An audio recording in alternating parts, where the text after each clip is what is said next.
si tuaj, si është ky 27 vjet lirie Kastrati për Kosovën?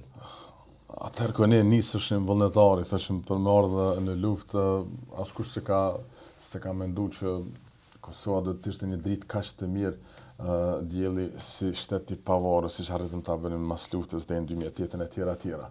Por edhe pas 2008 se tutje, masi që u ndërtua shteti Kurs, kisha mujt me besu që ne do të arrijmë një pikë çfarë kemi mri sot, se me pyetët se shihni në sy të juaj këtë 27 vjet për vjetorin e intervenimit të NATO-s.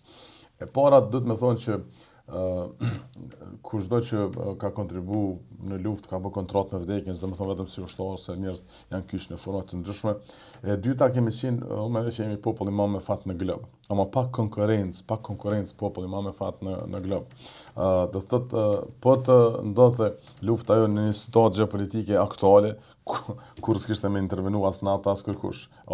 Ishte një moment fragjil i Rusisë me Jelcinin, ishte një situatë geopolitike në favor të alatëve perëndimor, po mbi gjithë është e guximi dhe edhe orientimi pro-perëndimor për edhe aftësia e Hashim Thaqit me bash luftëtar të tij që me bë partner NATO, me bë partner Shtetet e Bashkuara të Amerikës dhe me legjitimu luftën çlirimtare ndërkombëtarisht. Kjo është suksesi më i madh që arrit.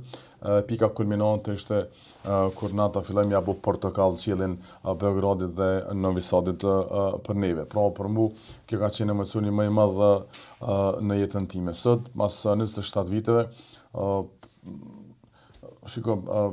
merr shembuj ku dush në përbot se sa fat keq kanë pasur shumë popë që s'kan fare shtet. Kur do të janë për 20 milion, kupton? Ne do të përfundonim më keq se kur do të palestinezët mos të ishte natyrisht lufta shqiptare po mos të ishte edhe intervenimi i NATO-s.